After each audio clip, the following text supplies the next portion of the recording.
Buenas tardes a todo el mundo. Vamos a empezar ya de inmediato y os dejo con nuestra compañera Trini Mejía y con Jesús Callejo Cabo. Os lo va a presentar ella mejor que yo. Bueno, yo no me leo esto, lo voy a leer de pronto. Lo que puedo compartir con vosotros es que he pasado un rato muy agradable con Jesús, con Begoña, que hemos compartido pizza y que eso ya nos hace amigos forever. Bueno, pues leo un poquito sobre Jesús.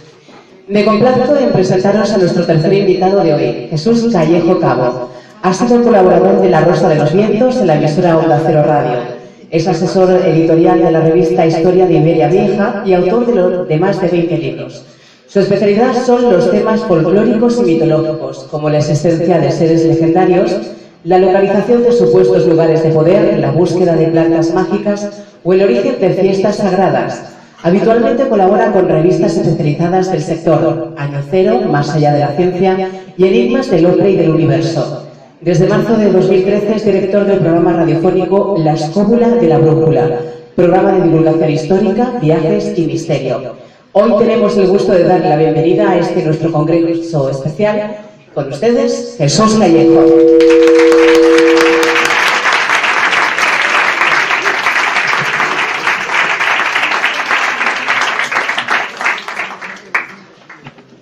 Bueno, vamos a ver si se oye, la verdad que... Hola, buenas tardes, ¿se oye? Sí. Un poquito mejor, vale, por lo menos que no haya reverberación. Mejor ahora, ¿no? Vale.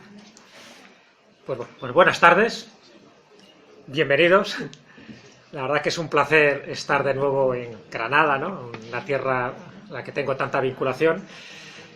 Y, por supuesto, dar las gracias a José Luis Carretero, al equipo Raudive y a todos los que han hecho posible que este congreso pues esté ahora, ¿no? Vivito y coleando, y, por supuesto, que tenga muchas más ediciones, porque eso será una buena señal de que el misterio pues apasiona, ¿no? Y apasiona en esta ciudad tan mágica como es Granada. Bueno, la verdad que reconozco que esta es una hora un poco mala. En fin, las cosas del guión... El hecho de dar la charla después de la comida tiene sus pequeños inconvenientes. Espero que nadie se me duerma, espero que todo el mundo esté alerta, avizor, luego preguntaré para saber si alguien está al tanto, si se han enterado, ir tomando notas. Nada, lo que está en juego, aquel que acierte será un apartamento en Torrevieja, que creo que ahora están bastante de saldo, desde que nos lo regalan en el 1, 2, 3.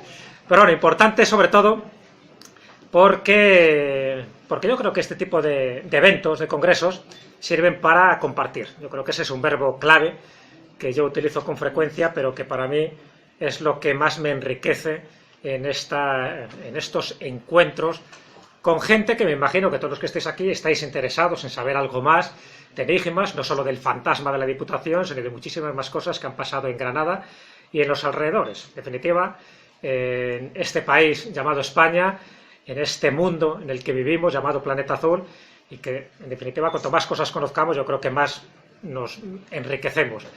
El saber no ocupa lugar, como dicen, pero yo creo que además nos da otra perspectiva de la historia, pero también de nuestro pasado. Bueno, como yo sabía que en este congreso se iba a hacer mucho hincapié pues en las casas encantadas, en las, bueno, pues sobre todo en las fantasmogénesis y sobre todo pues alrededor del caso de la Diputación, pues bueno, yo pensé, digo, vamos a hacer algo distinto, pero que esté dentro de esa, en consonancia con estas temáticas que a todos creo que nos apasionan. Así que, en cortos y perezosos, he intentado traer una ración de, a ver si esto pasamos, de unos cuantos enigmas e historias de Granada, que a mí particularmente me interesan, que algunas de ellas las he contado en algún libro, en algún artículo, y que, bueno, que quiero compartirlas con vosotros. Algunas las conoceréis, otras no tanto. Y bueno, y cuando estaba preparando un poco esta charla, hace un mes, recordaréis que se ha desclasificado por el Ministerio de Defensa nuevos casos ufológicos. Así que cuando se desclasificó me dije, hombre, a ver si hay alguno de Granada. Y mira tú por dónde sí había uno de Granada, en concreto de Motril. Este expediente que tenéis aquí, esta es la carátula. Ya sabéis que ahora la suerte que tenemos los que nos gustan estos temas y los que nos gusta investigar, no tenemos que ir al Ministerio del Aire como tuvimos que ir hace unos años. Sabéis que la desclasificación ufológica empieza desde 1991 Y bueno, y los que queríamos ver los papeles, incluso censurados, porque aparecían ahí con tachones, o sea, es curioso, te desclasifican y encima con censura. Dice, bueno, el colmo, ¿no? Pero así es, ¿no? Así, o por lo menos así era el Ejército del Aire en aquel momento, que lógicamente es celoso, ¿no?, de las cosas que pasan por su cielo aéreo, porque en el fondo, si no son prototipos aéreos, si no es aviación civil o comercial o militar, ¿qué es eso? Y me encuentro con este caso del año 1979 en Motril, poco conocido, ahora es más conocido porque en el programa de Iker Jiménez, hace muy poco, Fernando Cámara, ¿sabéis?, comandante y piloto, pues lo destapó y destacó de alguna manera, ¿no? Y es muy interesante, no voy a hablar del tema ufológico, pero bueno, me pareció interesante empezar esta charla porque qué casualidad, los que crean en la casualidad, que justo cuando ya estoy preparando un poco esta casuística de historias, enigmas granadinos, pues veo que se desclasifica este de Motril, que tiene una peculiaridad distinta a otros casos ufológicos que yo conozco. No sé si conocéis, pero por encima os lo cuento. Ahí tenéis el expediente, este es el expediente original, porque ahora podemos acceder a esa biblioteca virtual que tiene el Ministerio de Defensa para acercarte a este tipo de expedientes. Ya digo, no tienes que ir físicamente a Moncloa, donde estaba el Ejército del Aire, y que está, pero ahora tú puedes desde casa acudir a estos testimonios, leerlo, y ya, como veis, no están censurados, no aparecen tachones, ya aparece la cosa más clara. Bueno, básicamente lo que cuenta es que un piloto pues va desde Albacete, sale desde la base de Albacete hasta Motril porque se estaba detectando por el radar un objeto sospechoso, un ovni, propiamente dicho, un objeto volante no identificado, pero intermitente, con una serie de luces intermitentes y con un aspecto triangular, y que hacía cosas muy raras en el sentido de que no era un avión amigo, no era un avión que se pudiera considerar que formaba parte de la aviación civil o de la aviación militar, era otra cosa. Así que este piloto sale de la base de Albacete, llega a la zona que le habían dicho que se había visto, o por lo menos detectado por el radar, este ovni, y no encuentra nada, no ve nada. Dice, no, aquí no hay nada. Y justo cuando está dando la vuelta para volverse a su base, ¿qué ocurre? Sí que ve ya unas luces intermitentes como que están jugando con él, y lo más interesante, por el canal UHF, el número 11, interna de su propio avión, escucha unas voces infantiles, unas voces como aniñadas, y lo que le dicen es, hola, hola, hola, hola, ¿cómo estás? El piloto dice, espera, esto no es el canal mío convencional con la base y con el controlador. Fijaros que este caso para el Ministerio de Defensa está considerado de alta fiabilidad, y está considerado de alta fiabilidad por el testigo, por el piloto, por el controlador aéreo, por todas las circunstancias. Es decir, no es un caso inventado, no es una fantasía, es algo que ocurre. Y lo que cuenta este piloto, cuando ya está dando la vuelta y ve estas luces intermitentes con forma triangular, es que le empiezan a saludar así. Hola, hola, ¿qué tal estás? Él se queda asombrado y dice, esto no hay ningún controlador que sea niño. ¿Por qué? Y encima, para colmo, cuando intenta interactuar, le dicen, ¿por qué no sigues? Le dicen al piloto, ¿por qué no sigues? Y él dice, no puede ser, esto lo estoy soñando. Voces infantiles que me dicen, hola, ¿qué tal estoy? ¿Por qué me sigues? Intenta ir hacia la fuente, donde supuestamente procedían estas voces, que era ese objeto lumínico, y eso, el objeto, como suele ocurrir en este tipo de casos, desaparece, se desintegra, se alarga y ya no se vuelve a saber más de él. Y queda como un testimonio del año 79, de noviembre del 79, hay como un caso más ufológico, un expediente X dentro de ese Ministerio de Defensa que tantos tiene, porque sabes que se ha desclasificado 80 casos, ni más ni menos que 2000 páginas, este caso ocupa unas 147 páginas, de algo inexplicable, de algo que el Ministerio de Defensa no sabe, pero que en el fondo es una injerencia que en ese momento, en ese año, ocurrió en los cielos granadinos, de luces intermitentes, una forma más o menos triangular, y que además te comunican en un canal privado de UHF que tiene este avión, le comunican unas frases totalmente incoherentes y que parecía que era todo un juego. El hola, ¿cómo estás y por qué no sigues? Bueno, me parece interesante que sepáis que este tipo de casos ufológicos se siguen produciendo, que se siguen clasificando y que por suerte con el tiempo se desclasifican para que todos podamos tener acceso. Hay muchos de ellos, están desde el año 65 hasta los años 90 y tanto, que se dan en todas las latitudes, ¿no? Desde Galicia hasta Cádiz. Pero bueno, el de Motril me pareció curioso, ¿no? Que lo supierais, porque ahí está, otro caso más, otro expediente más dentro de este mundo de rarología, es decir, donde se dan muchísimas cosas raras, tanto en la tierra como en el cielo y en algunas veces debajo de tierra, en los subterráneos. Muy bien, yo sé que habéis hablado de lugares encantados, pero como es un tema que me interesaba, digo, les voy a hacer algo que a lo mejor a muchos les puede interesar, que es los lugares encantados y embrujados que hay en Granada, solo en la capital. Una lista. A mí me gusta mucho hacer listas, hacer dosieres, y estos todos los que hay, sé que de alguno se han hablado aquí, pero para que veáis la cantidad de ellos que hay solo en esta ciudad, lo cual es raro, porque normalmente en otras ciudades hay 2, 3, 4 casos, pero no hay tantos como en el Museo Arqueológico, como en la Casa de la Torre, como en el Hospital de San Juan de Dios, como en el Hospital Real de Granada, como en la Diputación de Granada, evidentemente, como en el Hospital Materno Infantil, en el Conservatorio de Música, y he puesto someramente la entidad o el fantasma que se suele ver. Bueno, es un vistazo para que veáis de lo que no voy a hablar, porque ya se ha hablado, pero para que veáis que hay cantidad de testimonios de este tipo. No entro en la veracidad o credibilidad de cada uno de ellos, pero quiere decir que algo tiene Granada, algo tiene el suelo y el subsuelo de Granada para que se produzcan tanta fenomenología y además en lugares muchas veces públicos, oficiales, instituciones, que no debería ocurrir este tipo de cosas, aparte de que antiguamente hubiera cementerios, hubiera hospitales, hubiera sanatorios o lo que fuera. Y además de la ciudad, he cogido un poco algunos de la provincia, para que también veáis que en la provincia hay unos cuantos que merecen la pena, y algunos han sido investigados, por ejemplo, por José Manuel Frías. Ha habido muchos más, pero bueno, desde el Cortijo Maldito de Gavia la Grande, en Albolote, en Monachil, etcétera, etcétera.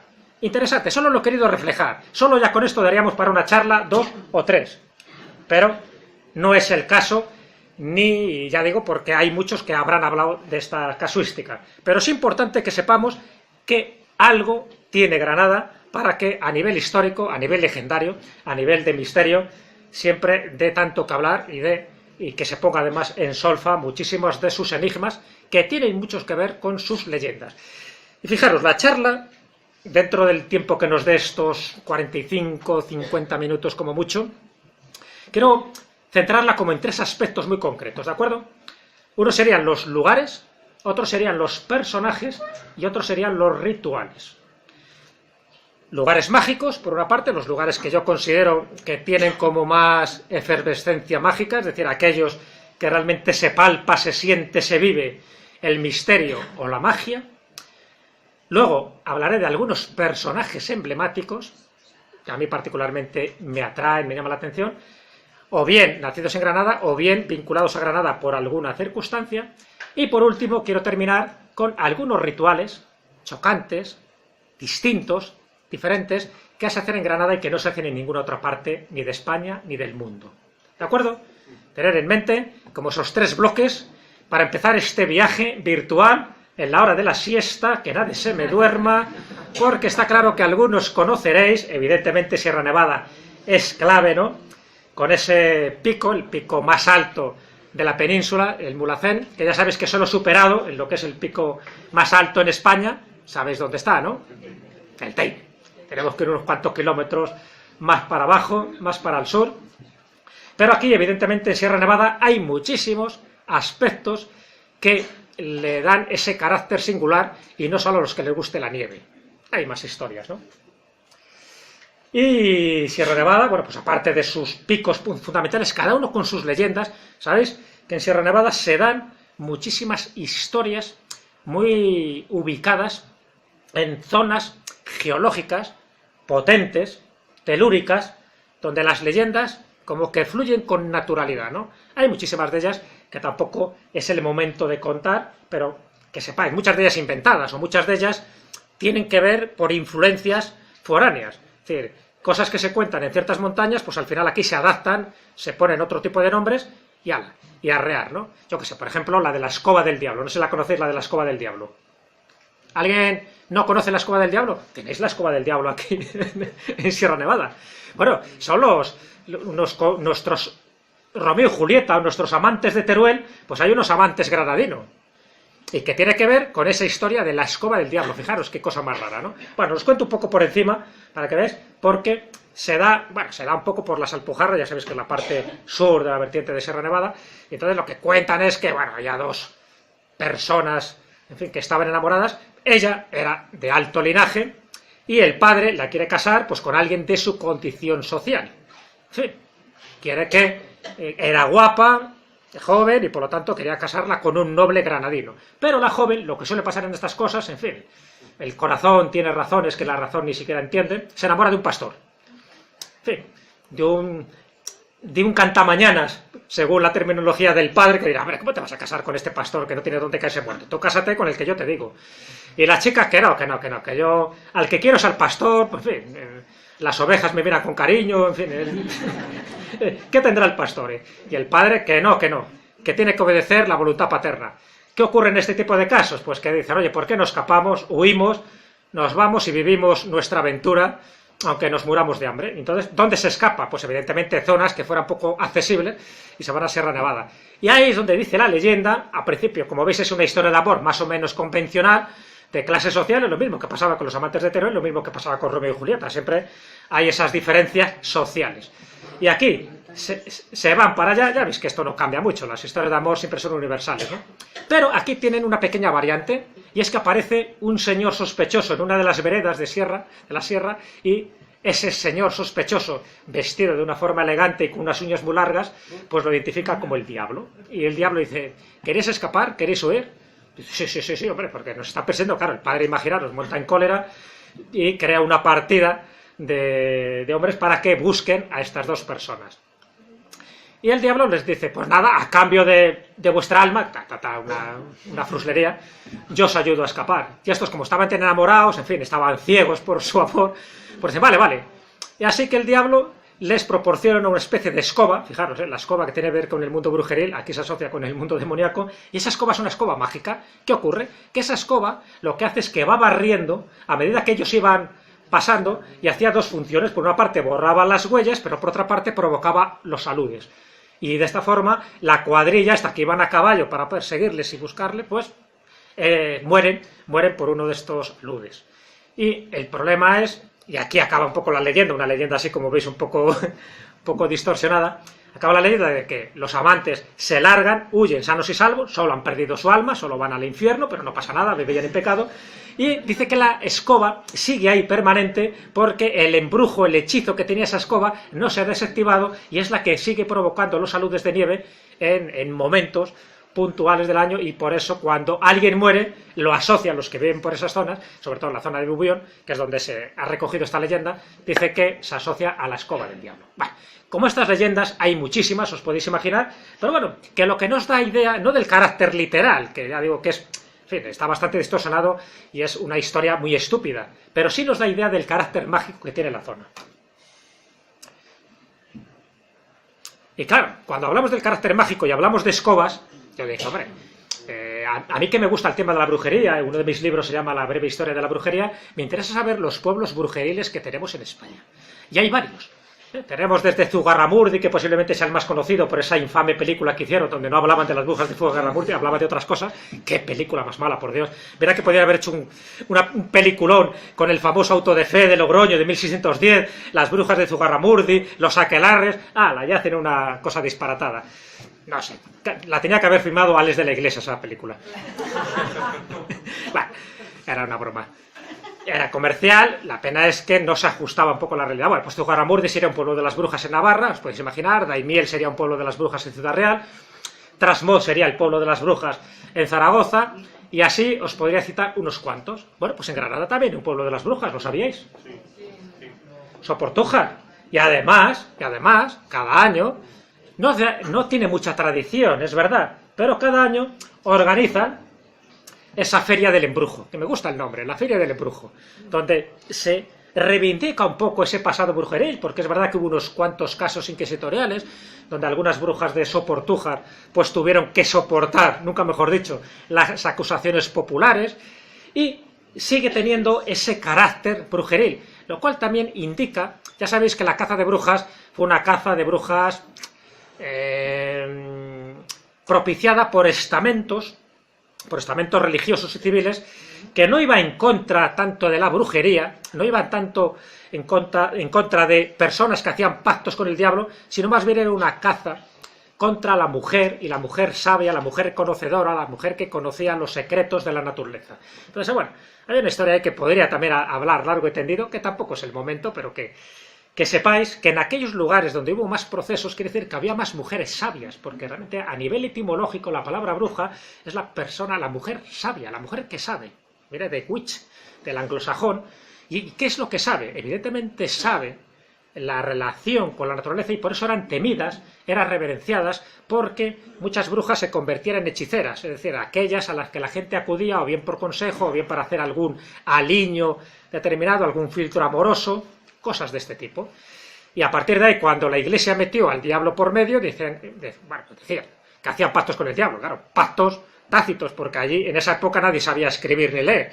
Entonces, bueno, se inventó todo una especie de histeria colectiva muy curiosa, no solo se dio en España, sino en el resto de Europa, histeria colectiva que duró 3 siglos, ni más ni menos, 3 siglos, y fue una de las épocas más perniciosas, más oscuras. Y fijaros, estoy hablando de una época que no tiene nada que ver con la Edad Media. La caza de brujas surge después de la Edad Media. Tiene que ver ya con la Edad Moderna, tiene que ver con el Renacimiento, tiene que ver con el momento de plenitud cultural, donde por fin Europa estaba resurgiendo de una etapa un poco bochornosa, ¿no?, por la cantidad de cosas que ocurrieron a lo largo y ancho de esa Edad Media. Bueno, pues la caza de brujas surge precisamente a finales del siglo XV, surge cuando la Edad Media ya estaba dando los últimos coletazos. Curioso, porque muchas veces se asocia a la intransigencia y al oscurantismo de la Edad Media. Pues no, fue después. Y además auspiciada por obispos, por papas, por jurisconsultos, por jueces, por abogados, por filósofos. Cosas muy curiosas, ¿no? El por qué se origina eso. También es verdad que los países católicos, como España, como Portugal, como Italia, fueron menos agresivos con la brujería que los países protestantes. Solo un dato. En España hay varias estadísticas, ¿no? La estadística más generosa, por decirlo así, dice que solo murieron 59 brujas por el delito de brujería. 59. El más pesimista, llegaron a morir 300 personas acusadas de brujería. Solo en Alemania, en ese mismo periodo de tiempo, mueren 25.000. Ahí lo dejo. Bueno, pues Oportújar, pueblo de brujas, quiere decir que es un lugar interesante por la tradición, por la historia, por lo que se conserva, y qué bien que se recupere este tipo de tradiciones brujeriles, estas fiestas del embrujo, para reivindicar realmente lo que somos, no lo olvidemos. Somos parte de la historia, pero somos parte también de la leyenda. Y no se puede renegar de ese pasado, porque entonces perdemos la esencia de cualquier pueblo. Es bueno saber esto, recogerlo, vivirlo, disfrutarlo, y siempre siendo lo más objetivo en cuanto a su valoración. Luego, pueblo de brujas, pero bueno, si nos vamos también todo lo que es la zona de Alpujarra, en Porto, la Fuente Agria, el Chorrerón, no sé si lo conocéis, estas aguas ferruminosas. El agua siempre es otro síntoma claro de un lugar de poder, de un lugar mágico. Y además, unas fuentes curiosísimas, ¿no?, que te curan la salud y te provocan, en fin, cualquier situación anómala que tengas, con el agua se te va todo. En fin, te hace una limpieza como el agua de Carabaña. Perfecta. Yo lo fui y lo probé como tiene que ser. Yo soy de los que voy a los lugares, bebí el agua de las 5 fuentes que hay allí, y realmente doy fe de que estoy más sanote desde entonces. Y en la fama se la lleva el agua de Lanjarón, pero la de Portugal, hombre, también tiene su valor, importantísimo. También es verdad que a nivel estadístico ya sabéis que en Lanjarón es donde más vive la gente. Es curioso. Se ha hecho una estadística y se sabe que a nivel nacional, donde más nivel de vida, más longitud, donde la vida se alarga mucho más o tiene más esperanza de vida, es en Lanjarón. El clima, en fin, el agua, el que no tienen muchas preocupaciones, que no protestan, a saber qué pasa, ¿no? Pero bueno, he querido traer este también como llamativo, porque esa Fuente Agria de Portugal a mí me parece muy representativo, y sobre todo por el enclave en el que está. Es un enclave perfecto donde se dan todas las características como lugar potente, lugar mágico, lugar para estar allí, para meditar, o sencillamente para dejarse llevar, ¿no? Que también es bueno el viajero que viaja con conciencia, que tenga en cuenta que muy cerca, a lo mejor donde vivís vosotros, tenéis lugares encantadores, y a veces lugares encantados, que es distinto. Seguimos nuestra ruta y nos vamos a Conchar. ¿Conocéis Conchar? Conchar hay muchas cosas interesantes. Fijaros, aparentemente no tendría por qué, no es una gran población, pero en Conchar, además de varias leyendas, además de una mujer, que luego lo contaré dentro de los personajes emblemáticos, porque ahora estoy hablando de los lugares, ¿no? De los lugares mágicos, los lugares interesantes que yo creo que hay que visitar por lo menos una vez en la vida. Bueno, pues en Conchar todavía se sigue manteniendo una tradición curiosísima que procede de épocas pretéritas, casi seguro desde el siglo XV, siglo XVI, y es una hermandad de ánimas. ¿Habéis oído hablar de esa hermandad de ánimas? ¿Una orden de ánimas? Aquí tenéis esta orden de los difuntos, que a día de hoy todavía se sigue haciendo. Es muy interesante, porque estas cosas, por decirlo así, es una rareza. Es más propio de Asturias y de Galicia que de Andalucía. ¿Por qué? Porque en Asturias y sobre todo en Galicia, el culto a los muertos, las ánimas, los melladoiros, los cruceiros, siempre hay como una especie de evocación y de culto hacia los muertos, a los antepasados, a las personas que ya no están con nosotros, y que ese tipo de superstición entre creencia y tradición popular se sigue manteniendo viva. Y hay algunos lugares donde se depositan, por ejemplo, los petos de ánimas, famosos los petos de ánimas, se depositan flores, incluso se depositan monedas, ofrendas, para que las almas salgan pronto del purgatorio. Pero esto es raro, que en Granada, que en Conchar aparezca una orden de los difuntos antiquísima que se sigue manteniendo todavía viva, donde se siguen haciendo misas, donde se siguen haciendo las luminarias, como así las llaman. Las luminarias son pequeñas velitas que se encienden en determinados días, no solo durante el día de difuntos o la noche de Todos los Santos, sino otras veces a lo largo del año, para eso, para los difuntos, para darles luz, para que salgan cuanto antes del purgatorio. Sigue viva esta creencia. Qué interesante, porque en el fondo esto nos remonta, ya digo, a épocas pasadas donde había esa comunicación más directa un poco con la gente que se había ido, con el más allá, con el otro mundo, con el mundo de los difuntos. Y muchas de estas hermandades han ido desapareciendo con el tiempo porque, bueno, con el progreso, la civilización, la tecnología, se va dejando un poco de lado y se da más importancia a otro tipo de aspectos. Bueno, pues en Conchar todavía sigue existiendo esto. Sigue estando esa hermandad y además sigue estando su santo patrón al que se le dedica muchas de esas misas, muchas de estas oraciones, de estas plegarias. ¿Sabéis quién es el santo patrón de esta hermandad, de esta orden de los difuntos? San Roque, que tiene un perro que dice que no tiene rabo. Es mentira, porque yo lo he visto con rabo. San Roque, uno de los más antiguos peregrinos del Camino de Santiago. San Roque, un santo iniciático, un santo que te enseña la rodilla. ¿Qué rodilla suele enseñar? La derecha y la izquierda, la he visto de las dos maneras. Se ve que el escultor cuando lo hace tiene días. Dice, pero no es lo mismo que enseñe la derecha que la izquierda. Uno es un signo de iniciación, enseñar la izquierda, además un signo casi masónico, posteriormente, con el tiempo. La derecha no tendría esa significación.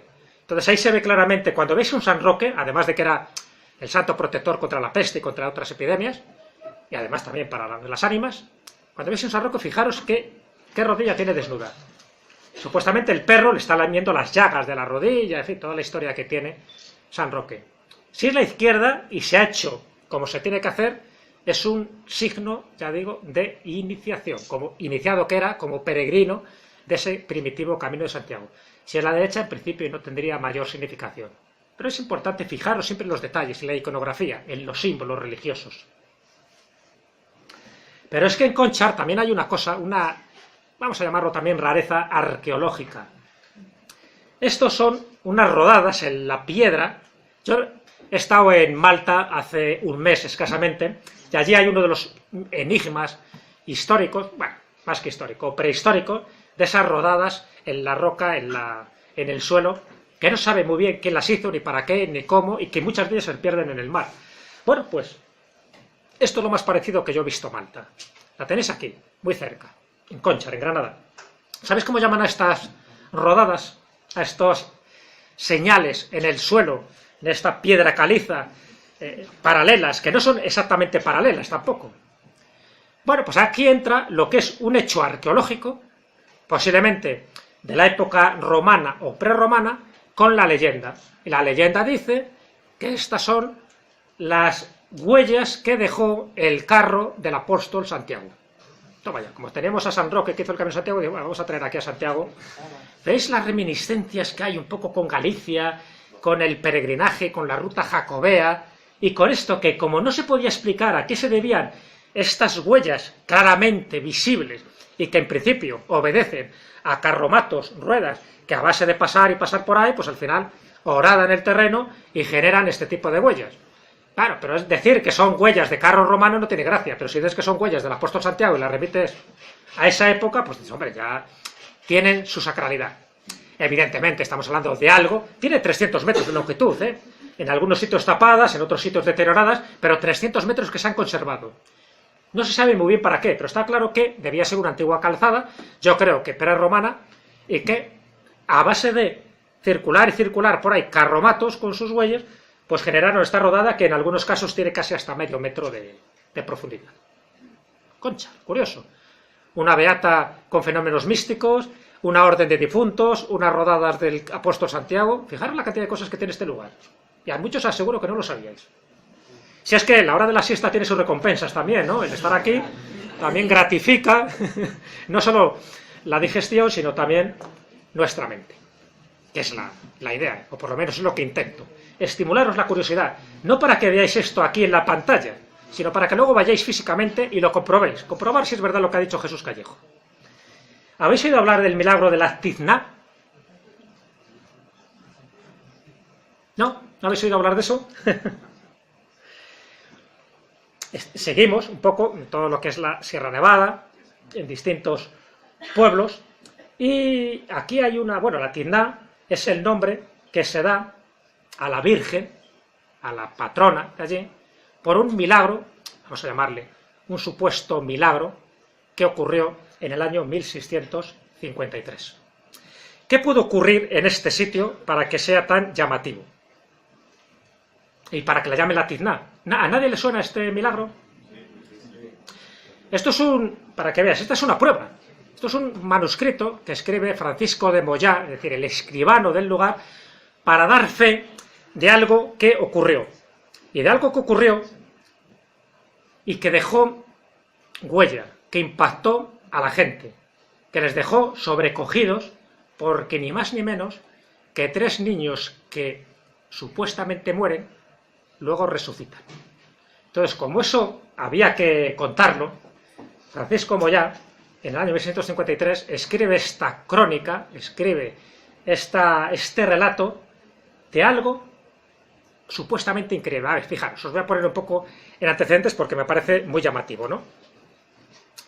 Lo que ocurre en esta localidad, en Jerez del Marquesado, no sé si os lo había comentado, es que en un día de tormenta se produce, bueno, aparentemente algo que suele ser normal, y es que caiga un rayo. Pero este rayo era un rayo especial, no era el clásico rayo que destroza un par de tejas, sino que este rayo, que estaban en la iglesia, refugiados allí, muchas veces atemorizados, fijaros en el siglo XVII, todo este tipo de fenómenos atmosféricos, en fin, llamaba mucho la atención. Y ese rayo entra por la torre, no había por entonces pararrayos como tal, con lo cual destruye gran parte de la torre, entra también por uno de los ventanales, destruye unas cuantas imágenes religiosas, entre ellas una imagen de la Virgen con el niño, la destroza, la pulveriza, bancos de madera, cantidad de cosas, ¿no?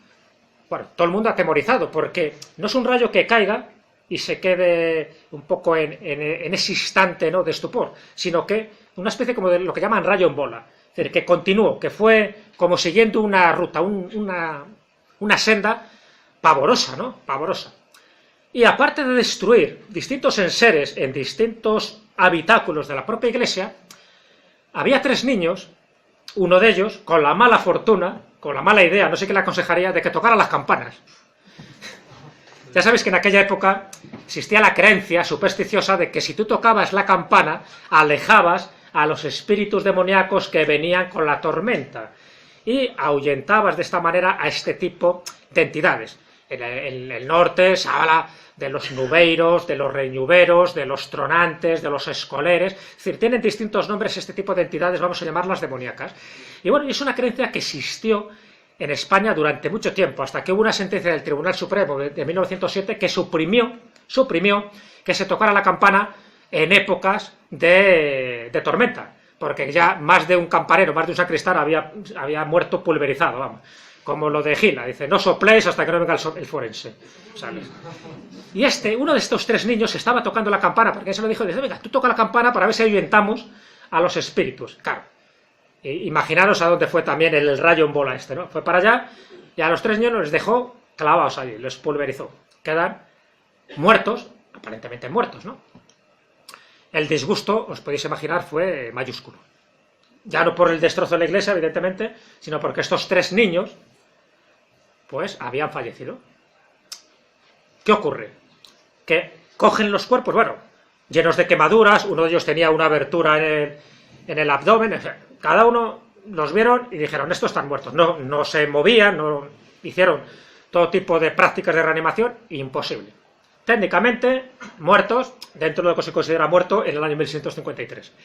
Y a los 3 niños les llevan a los pies de la patrona del pueblo, que es esta imagen, que no había sufrido daños, porque fijaros, el rayo en bola, donde después de hacer este recorrido siniestro, muere justamente a los pies de la Virgen, de esta Virgen, justo ahí.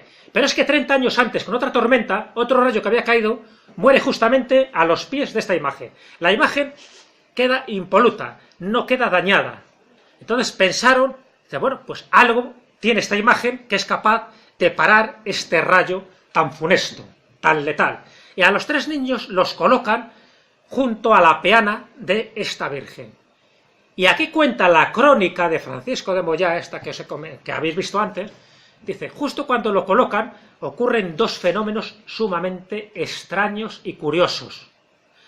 El rostro de la Virgen se tizna, se convierte en moreno, era blanca, pero no se tizna por el rayo, porque no llega el rayo a ella, a esta imagen, sino que se decolora, se hace más oscura, y justo en ese momento los 3 niños reviven.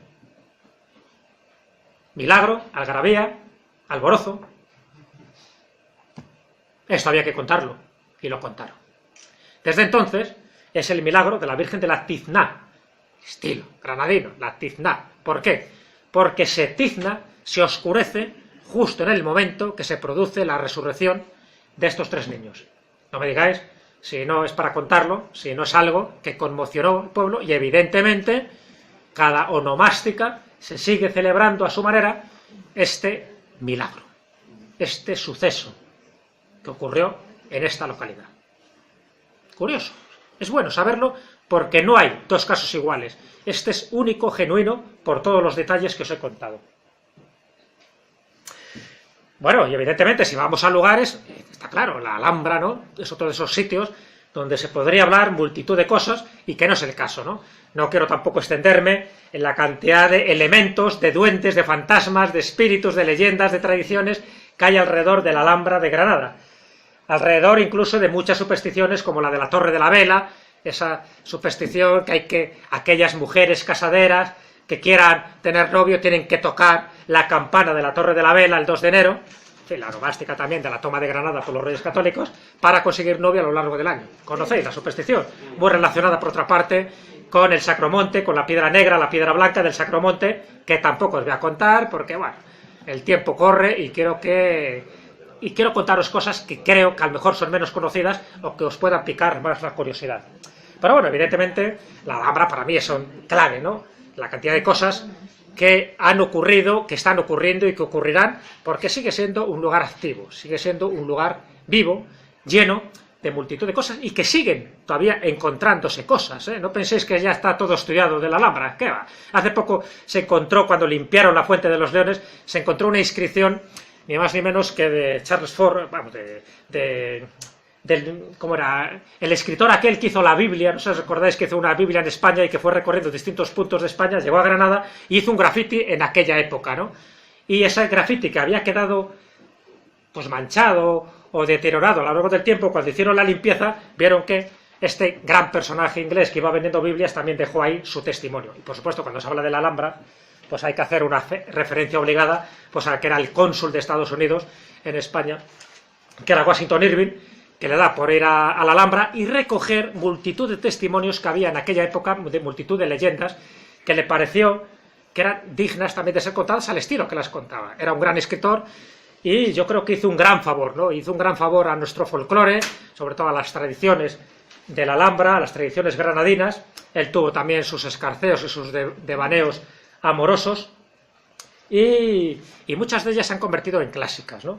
Hasta el punto, bueno, incluso hay una placa donde se queda constancia, ¿no?, de que en esas habitaciones él escribió por lo menos parte de los cuentos de la Alhambra en el año 1829.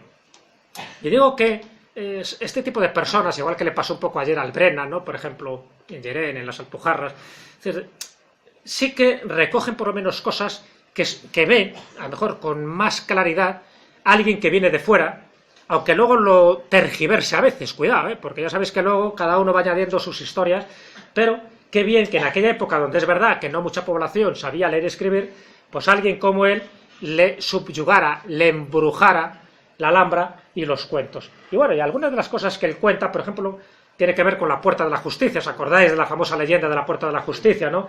Donde por una parte hay una llave y por otra parte hay una mano. Y por supuesto, pues tiene que ver también con una tradición, con una leyenda, más bien con una superstición casi apocalíptica, diciendo que cuando la llave o la mano recoja la llave, la Alhambra caerá, Granada caerá y como consecuencia el mundo caerá. Es decir, que nos viene el fin del mundo directamente. Pues esperemos que no, menos mal que están en sitios diferentes de esa Puerta de la Justicia, y técnicamente sería imposible, salvo, y aquí vienen los agoreros, salvo que hubiera un terremoto y ese arco cayera y se juntaran esas dos piezas que en principio son antagónicas. Entonces, ya, pero si hay un terremoto, mala historia, ¿no? O la otra leyenda dentro del arco de la Justicia, donde dicen que en ese arco donde está la famosa mano, si un caballero es capaz de tocar con su lanza esa mano, ¿no?, en la parte más alta del arco, pues también sería el momento en que la Alhambra volvería a ser tomada. Y entonces eso originaría una serie de consecuencias. Bueno, leyendas que lo único que hacen es incrementar el carácter mágico que tiene este lugar, ¿no? Y son leyendas totalmente inventadas, algunas recogidas por Washington Irving, otras recogidas por otro tipo de autores, pero que todas un poco vienen un poco a recoger, ya digo, ese testimonio inmemorial, porque se recoge por escrito relativamente hace poco, pero la tradición oral ha sido muy viva, muy intensa a lo largo de distintas generaciones. Y os decía antes que todavía se siguen encontrando cosas. Hace poco, no tanto en la Alhambra, pero sí en una iglesia muy cercana, en lo que era el artesonado, se encontró esto, un papel, haciendo limpieza, que estaba ahí escondido, no se sabía cuándo, luego se descubrió en qué fecha es de 1921, y ese papel corresponde a una carta. No sé si conociste la historia, salió hace unos pocos años, tuvo una cierta repercusión mediática, porque esta carta, escrita por un tal Pepe, siempre hay un Pepe en todas las historias, escrita una tal Emilia, y es una carta de amor. Y una carta de amor que quedó ahí guardada, que quedó ahí recogida. Está en el Museo de la Alhambra, se puede ver, ¿no? O por lo menos se veía antes. Y en esta carta, que es una carta de amor, curiosísima, ¿no?, dice algo así como: si el miércoles no las llevara, no hables el jueves al otro que va con las uvas. Esto parece un galimatías, un jeroglífico. Me dirás si recibiste las uvas, y que mandarás las cartas con el que lleve las uvas. Sin otra cosa por hoy, besos del que te quiere. Una carta de amor. ¿Qué quiere decir? Que le iba a mandar un racimo de uvas y que ella, a cambio de las uvas, como regalo y tal, debe ser que las uvas estaban muy bien de precio en aquella época, de 1921, casi tiene un siglo, esta carta, pues quiere que con el emisario que le manda la carta, se ve que era una especie de amor un poco difícil, casi imposible, pues debería entregar la respuesta de su damisela, ¿no?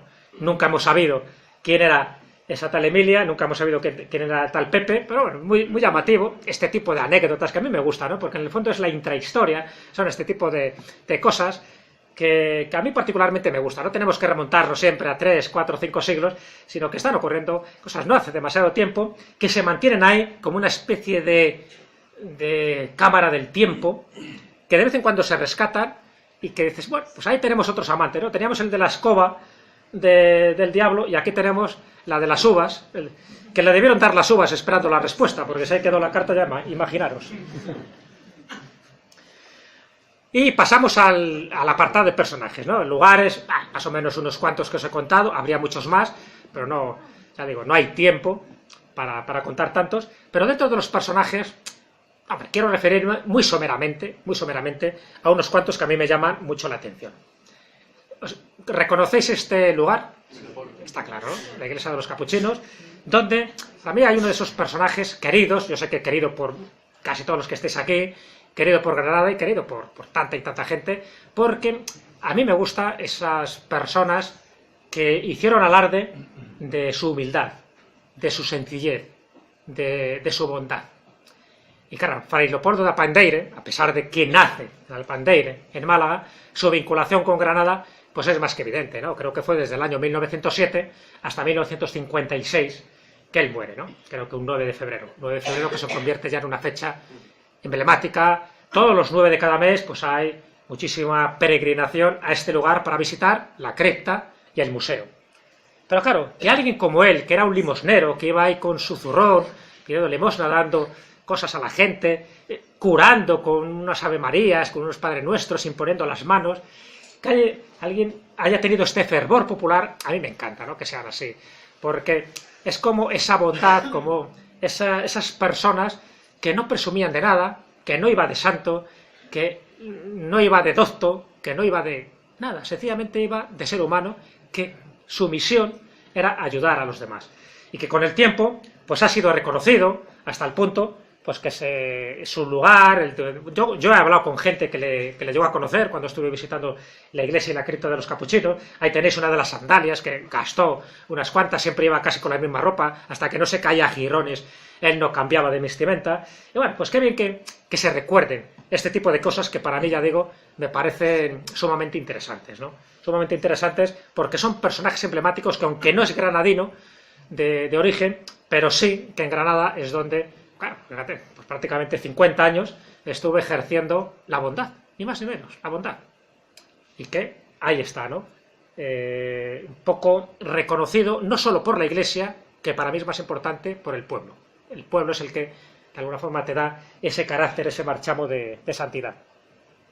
Y luego, evidentemente, si nos vamos a otro tipo de personajes, también me parece interesante destacar este, ¿no? Manuel Rodríguez Torres. ¿Sabéis quién era Manuel Rodríguez Torres? Este era un médico, era un filántropo, era una buena persona también. Lo interesante no es el panteón, que lo es, ¿no? Porque no deja de ser algo interesante que en este cementerio de San José, en Granada, pues se rinda honores a alguien que hizo el bien dentro de su profesión, hizo todo el bien que pudo, incluso muchas veces sin cobrar nada. Lo interesante es que esta estatua que está ahí, que es el que llaman este Cristo, el señor del cementerio, por razones curiosas, ha empezado a ser milagroso. Y es el Cristo que está en el panteón de Manuel Rodríguez Torres, de esta mujer, de este hombre tan emblemático por lo que hacía y cómo lo hacía. Y, ya digo, se dieron varios casos que hizo que el rumor fuera persistente y que la gente fuera a tocar el Cristo, a dejar allí su testimonio, a pedir sus deseos, y luego, dicen, que se iban cumpliendo, hasta el punto de que, claro, se tocaba, se sobaba, en fin, que corría peligro este señor del cementerio, porque dice que es un poco el protector también de ese cementerio de San José, y lo han protegido con esa mampara, con esa urna de cristal, para que no sufra deterioros, porque hubo un momento en que tuvo sus pequeños problemillas, ¿no? Entonces, bueno, interesante también. Alguien, no por casualidad, ya sabéis que yo no creo en la casualidad, el por qué ese Cristo que está colocado justo en ese panteón es el que tiene esos poderes taumatúrgicos, esos poderes de sanación, o por lo menos es un Cristo que es venerado y reverenciado en un lugar que desde mi punto de vista ya emana una energía positiva por el carácter, por la vida que tuvo este gran médico y este gran filántropo. Bueno, personaje emblemático, seguimos. ¿Conocéis a este hombre? Cabezón de Gavia. Fijaros que esto que se podría ser un peyorativo, ¿no? Es decir, eso de que eres más cabezón que el de Gavia. Bueno, esto que podría ser algo peyorativo, para mí es un personaje emblemático también. Un personaje que vive bastante, porque al tener una macrocefalia, este tipo de hombres, bueno, este llegó a una edad adulta, solían morir muy jóvenes, él llega hasta los 49 años, pero lo bueno es que debía ser eso, a ver, tenía una cualidad anatómica, evidentemente, que le hacía distinto a los demás, y tan distinto que normalmente, para que os hagáis una idea, nuestro cráneo, nuestro cerebro, sabéis que tiene más o menos unos 1400 centímetros cúbicos, ¿no?, de volumen, de tamaño, por decirlo así, y de peso. Sin embargo, el de este hombre tenía 2700, para que os hagáis una idea, ¿no? Tipo de macrocefalia tremendo. Buena persona, lógicamente con un toque de cretinismo en el sentido de poca inteligencia, ¿no?, desde el punto de vista médico, pero que fue un personaje entrañable, un personaje querido por el pueblo. Hasta el punto, y eso es lo bueno para mí, por eso lo he traído aquí a colación, que el propio pueblo ahora de Las Gavias le han hecho este monumento. Es decir, en lugar de renegar un poco, por decir, no, es que esto que nos llamen el cabezón de Gavia y tal, estamos como cansados. En lugar de ocultar un poco eso de alguien que se salía de la norma, lo que han hecho es reivindicarlo. Es decir, fue un hombre querido, fue un hombre conocido, pues entonces vamos a hacerle ese pequeño homenaje. Un homenaje porque era alguien de los nuestros y alguien que desde luego, pues mira, pues hace que el pueblo sea conocido. Y que sea conocido, en lugar de ocultarte, ¿no?, porque dicen, es que parece que nos insultan si nos llaman así. No, sencillamente era pues una cualidad anatómica que tuvo que padecer este pobre niño, porque de fondo, como era a los 49 años, siempre tenía el aspecto de niño. Es una característica que tiene esta enfermedad. Y sin embargo, le han hecho un homenaje, le han hecho una estatua, y esta tiene muy poco tiempo, ¿no?, en este pueblo de Las Gavias, como ha cambiado, ¿no? Ahora se le domina así a esta localidad. Y bueno, yo os decía, ¿no?, en Conchar, ¿os acordáis que os decía que había una mujer, en fin, increíble, que se le atribuye multitud de milagros? Pues aquí tenéis, Sor Lucía María de la Encarnación, una monjita del siglo XVII, que muy poco conocida, incluso en Granada, pero que se le atribuye casi todo tipo de fenómenos místicos. Por ejemplo, bilocaciones. ¿Sabéis lo que es una bilocación? Estar en dos sitios a la vez. Pero el caminar sobre el agua, ¿qué? ¿A qué eso no lo hace cualquiera? Pues esto lo hacía. Caminaba sobre el agua. Y tenía multitud de poderes taumatúrgicos, incluso el don de la profecía. Se adelantaba a los acontecimientos y sabía lo que iba a ocurrir días o meses después.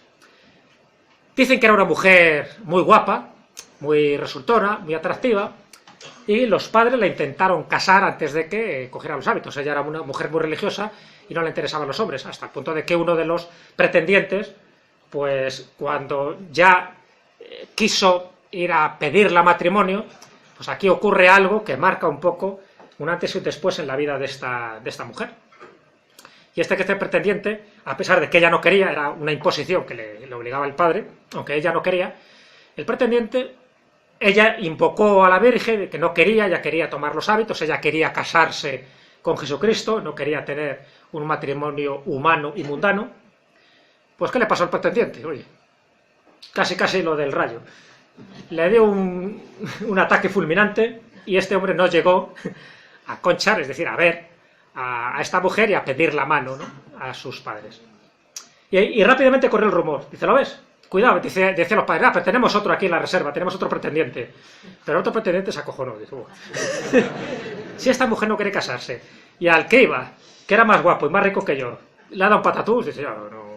Y entonces se entendió como una señal divina, y dice, pues ya está, los padres, bueno, si tú te quieres hacer monja. Y evidentemente, a partir de ahí, empezó a protagonizar multitud de fenómenos místicos de todo tipo, ¿no? Hay una historia larga, incluso se ha escrito una biografía sobre ella, donde se relatan multitud de testimonios, y que me parece muy representativo porque no es demasiado conocida, apenas, este es el único retrato que yo he encontrado de ella, pero que bueno, que me parece singular, ¿no? Que lo sepáis por lo menos, y que también tiene como su huella en Conchar. Si ya había pocas cosas en esa localidad, aquí tenéis algo más, ¿no? Que tendrán ciertas localidades que se dan o se concentran muchos fenómenos de distinta índole. Y bueno, y ahora os voy a hablar de alguien, ya que estamos hablando de la parte mística, religiosa, espiritual, con alguien que tenía poco de místico, religioso y espiritual. A ver si conocéis a este hombre. ¿Quién es este hombre?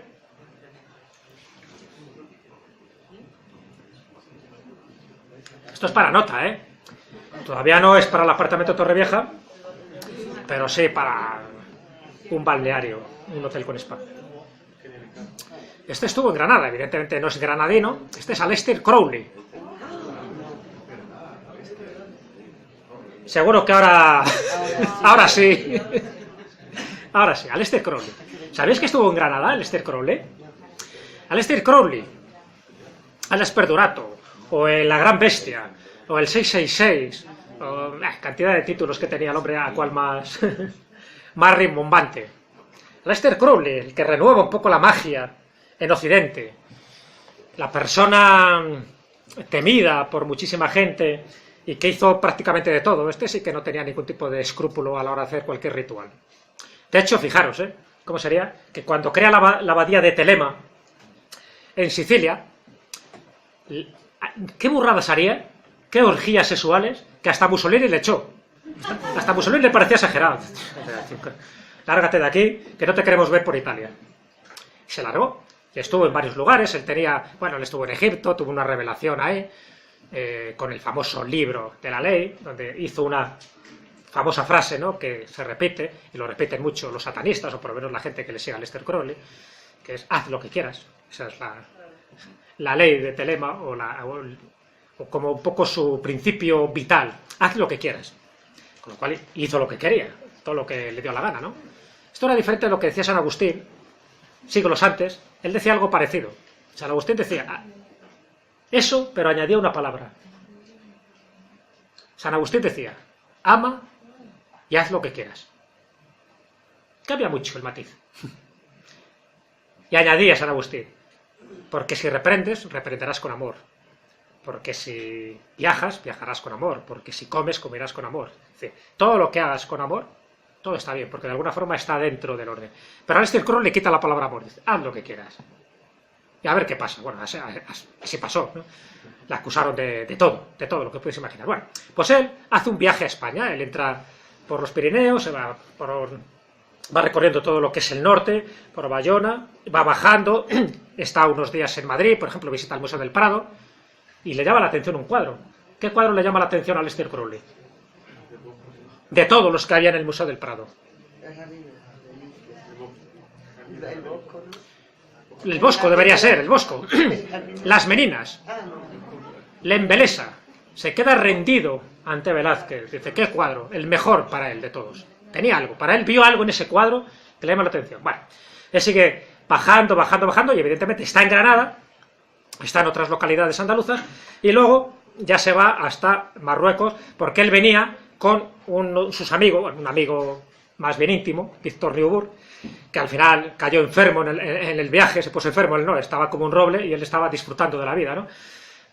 Hacía todo. Él era su amigo, un poco una relación especial que tuvo con Víctor Riubur, pero en Granada, por ejemplo, hace dos paradas, una bajando y otra a la vuelta de Marruecos. Y aquí ya se queda unos cuantos meses.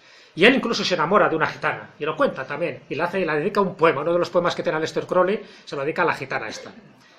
Y lo que llama la atención es que él se queda enamorado de Granada. De todas las ciudades que él que ve y que conoce, el que le llama la atención es Granada. Donde se queda más tiempo es en Granada. Donde hace rituales es en Granada. Donde quiere conocer bíblicamente a las mujeres y a los hombres es en Granada.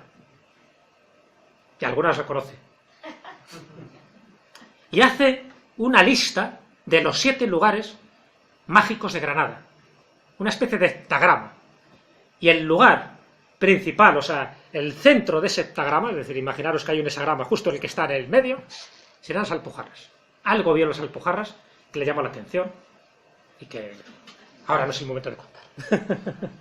Bueno, y dentro de los rituales, ya termino, estos 5 minutos, evidentemente el Temoclín, ese 5 de octubre, ese paño que cura multitud de enfermedades, entre ellos, por supuesto, lo que es el paño, lo que eran las cataratas, de ahí viene un poco el nombre de este paño, un lienzo que supuestamente viene de la época de los Reyes Católicos, cantidad de cosas que se producen, incluso el final de Yerma de García Lorca, ya sabéis que tiene mucho que ver esta procesión, que también este cuadro servía para los casos de infertilidad, por ejemplo, etcétera, etcétera, etcétera. Un ritual, para mí, curioso, porque no estamos hablando de una imagen, sino de un cuadro, de un lienzo. La ermita sepulcro de San Torcuato, en la zona de Guadix, también interesantísima, por lo que significa San Torcuato. Ahí estuvo enterrado, estuvo su sepulcro. Ahora se ven algunas cosas en la catedral de Guadix. Y lo interesante es que se sigue haciendo un ritual en mayo, y es que tiene que ver con este olivo, donde dicen que justo en la víspera de ese 15 de mayo florece, se pueden recoger las aceitunas al día siguiente, y esas aceitunas, luego el aceite y la propia aceituna, dice que tiene unas propiedades terapéuticas también. Entonces es un determinado ritual con una romería que se hace a esta localidad, y que bueno, me parece interesante, donde se junta un poco el culto a los árboles con el culto a un lugar santo, donde estaba uno de los 7 varones apostólicos, dicen, que fue mandado por San Pablo y por San Pedro a Hispania, y uno de ellos era San Torcuato. Y el caso de Montefrío. ¿Qué característica tiene Montefrío? Algo que a mí particularmente me llama la atención, y es que en su municipio, incluso concentrado en el pueblo, hay ni más ni menos que 30 cruces diferentes. No he visto lugar donde tenga más cruces por metro cuadrado. Cruces que tienen que ver con muchísimos motivos, nadie sabe muy bien quién las hizo. Muchas de ellas proceden del siglo XVIII, unas tienen que ver con conmemoraciones, con lugares donde hubo accidentes, donde hubo ajustizamientos, donde hubo muertes, donde se recuerda a los difuntos, donde forman parte de una especie de villacruces, de un calvario. Por eso hay muchas cruces que forman parte de humilladeros, otras forman parte de cruces del Calvario, etcétera. Interesante, ¿no? Y bueno, para ir terminando, evidentemente, ya sabéis, Bérchules. Esa noche vieja en agosto, porque ya sabéis que en el año 1994, ese 31 de diciembre de 1994, hubo un corte en el fluido eléctrico, y dijeron, aquella no nos pasa más. A partir de ahora, el primer sábado de agosto, hacemos nuestra noche vieja, y lo están haciendo. Cuidado, hay otro pueblo en la península que también lo hace. Al año siguiente les pasó algo parecido. En Valoria la Buena, en Valladolid. También, que lo sepáis, Bérchules, pero también en Valladolid, Valoria. También lo mismo, con un año de diferencia, siguen haciendo cada año, pues esta Nochevieja, que a mí me parece también, en fin, carismática, ¿no? Que haya gente que vive, ¿no?, la fiesta de esta manera tan original, huyendo de ciertos convencionalismos, porque seguro que también en Nochevieja la celebran en diciembre, pero qué bien que lo hagan en agosto, y además una población de 700 habitantes, poco más o menos, se juntan hasta 11.000 personas siempre en agosto. Y nada más, ¿qué os voy a contar? En fin, la famosa frase que para mí es más que una frase, ¿no? Ese de darle limosna a mujer, que no hay en la vida nada, como la pena de ser ciego en Granada. El que no se rinda a los encantos de Granada, el que no sepa valorar lo que tenéis, me imagino que la mayoría de aquí sois granadinos, el que no sepa, no valore lo que tenéis, este lugar que junto con Toledo y pocos sitios más en la península rezuma leyenda, rezuma historia, rezuma magia, y rezuma, por supuesto, misterio, pues yo creo que sería imperdonable. Lo único que he intentado hacer con esta charla es recordaros lo que muchos sabéis, poner en valor cantidad de cosas que atesoráis, que forman parte de vuestra historia, de vuestras leyendas, curiosidades, anécdotas, algunas supersticiones, cantidad de cosas que se podrían contar. Pero bueno, yo pienso que como muestra está ahí, ¿no? Yo he estado en Trevélez, no es el pueblo más alto de España, es mentira lo que dice el cartel, pero queda muy bien, ¿no? Para ya que vas allí, pues ya te compras su jamón, porque también tiene esa riqueza gastronómica, no lo olvidéis. Entonces, eso es lo que yo he querido transmitiros, o contagiaros por lo menos. A mí me encanta Granada por todo lo que tiene. Esto es una pequeña muestra. Fijaros que he quitado las casas encantadas, porque ya creo que estáis un poco saturados, tantas casas encantadas. Pero fuera de ahí, y fuera del tópico y de lo que ya sabéis, fijaros las cosas que os he mostrado. Muchas seguro que ya las sabíais, otras a lo mejor no tanto, otras habéis anotado. No tengo tiempo para preguntaros uno a uno para saber si os habéis enterado de dónde era la Tizná o qué había pasado con la Gavia, pero da igual. Algo se quedará en vuestra memoria, algo sobre todo espero que recordéis que ha pasado aquí en esta tarde, en un momento clave, en la hora de la siesta, después de la comida. Alguien llamado Jesús Callejo ha intentado rendir honor y tributo a una ciudad, a una provincia, que si está donde está y se habla de lo que se habla, es porque tiene su duende. Y cuidado, yo os podría hablar de muchos duendes que existen en este sitio, pero ya habló Pedro Antonio de Alarcón en su momento, ya hablaré en otro día. Yo creo que lo que ha quedado aquí es más que suficiente para reconocer que hay que estar muy ciego para no reconocer y para no valorar lo que tenéis aquí, Granada, una ciudad de embrujo, una ciudad encantadora y encantada. Muchas gracias.